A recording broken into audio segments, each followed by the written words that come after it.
নমস্কার বন্ধুরা, আপনারা সবাই নিশ্চয়ই ভালো আছেন। রিঙ্কু রান্নাঘরে আপনাদের সবাইকে স্বাগত। বন্ধুরা, আজ হলো জন্মাষ্টমী, আর এই জন্মাষ্টমীর শুভক্ষণে আপনাদের সবাইকে শুভেচ্ছা জানিয়ে আজ আমি তৈরি করব তালের বড়া। কিভাবে নরম তুলতুলে তালের বড়া তৈরি করা যায় সেটাই আজ আমি আপনাদের তৈরি করে দেখাবো। আশা করি বন্ধুরা আপনাদের ভীষণই ভালো লাগবে, তাই আমার সাথে শেষ পর্যন্ত থাকার অনুরোধ রইল। এখানে আমি আগে থেকে তালের পাল্প বের করে রেখেছি। কিভাবে তালের পাল্প বের করতে হয় সেটা আমি এর আগে তালের পাতুরি রেসিপিতে দেখিয়েছিলাম।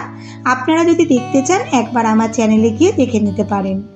তালের বড়া তৈরি করবার জন্য একটা বড় বোলের মধ্যে আমি নিয়েছি 1 কাপ পরিমাণে চালের গুঁড়ো, আর এখন দেব হাফ কাপ ময়দা। বন্ধুরা, এখানে একটা ছোট্ট টিপস দিই, সেটা হলো চালের গুঁড়োর পরিমাণ যদি বেশি দেওয়া হয় তবে কিন্তু এই তালের বড়াটা পরের দিনও যদি খান দেখবেন নরম তুলতুলে থাকে, আর ময়দার পরিমাণ বেশি হলে পরের দিন কিন্তু শক্ত হয়ে যাবে। তারপর দিলাম তালের পাল্প, কিছুটা পরিমাণে রেখে দিয়েছি, যদি পরে প্রয়োজন হয় তবে দেব। তারপর একটু মিষ্টি স্বাদের জন্য দিচ্ছি এখানে চিনির শিরা। আমার চিনির শিরা রেডি ছিল তাই আমি এটা দিয়েছি, আপনারা চাইলে চিনিও দিতে পারেন। দিচ্ছি কিছুটা পরিমাণে গুঁড়ো দুধ। এখানে আমি প্রায় ধরুন 1 কাপের মতোই গুঁড়ো দুধ দিয়েছি। এটা দিলে এই বড়ার টেস্টটা কিন্তু অসাধারণ হয়। সাথে দিচ্ছি হাফ চামচ বেকিং সোডা, আর দিলাম সামান্য পরিমাণে লবণ। এই লবণটা দিলে কিন্তু মিষ্টি স্বাদের ব্যালেন্সটা খুব ভালো হয়, আর মিষ্টি জিনিস কিন্তু খুবই ভালো লাগে। আপনারা চাইলে দেবেন, না চাইলে না দিয়েও এটা করতে পারেন। দিচ্ছি আরও একটু টেস্টের জন্য একটা নারকেল কোড়া। নারকেল কোড়াটা দিয়ে বেশ ভালো করে মিশিয়ে নিচ্ছি। আর এটা মেশাতে মেশাতে আমার মনে হলো আরও একটু তাল দরকার, তাই যেটুকু তালের পাল্প রেখে দিয়েছিলাম সেটা দিয়ে দিচ্ছি। সাথে দিলাম সামান্য একটু জল, তবে জলটা কিন্তু বুঝে শুনে দিতে হবে, কারণ ব্যাটারটা বেশি পাতলা হলে কিন্তু বড়াটা ভালো হবে না। জল ও তালের পাল্পটা দিয়ে আবারও ভালো করে মিশিয়ে নিয়েছি।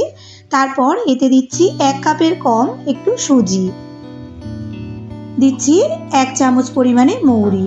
এতে যখন বড়াটা মুখে কামড় পড়বে তখন কিন্তু এই মৌরির স্বাদটা বেশ ভালো লাগবে। সুজি ও মৌরি দিয়ে বেশ ভালো করে মিশিয়ে নেব,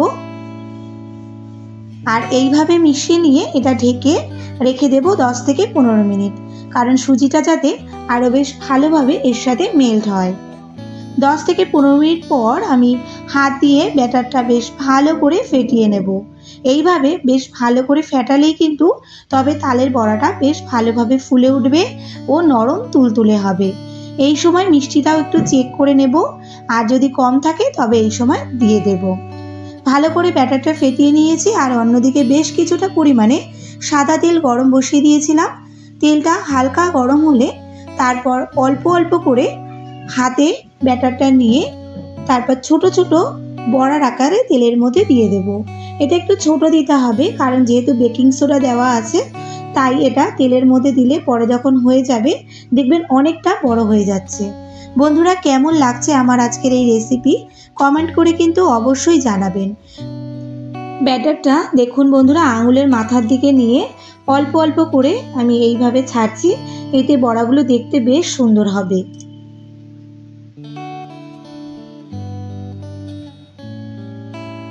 বড়াগুলো দিয়ে এখন আমি হালকা আঁচে এপাশ ওপাশ উল্টে লালচে করে ভেজে নেব। খুব বেশি আঁচে ভাজলে বড়াগুলো ভেতরের দিকটা কাঁচা থেকে যাবে আর বাইরেটা কিন্তু রং ধরে যাবে।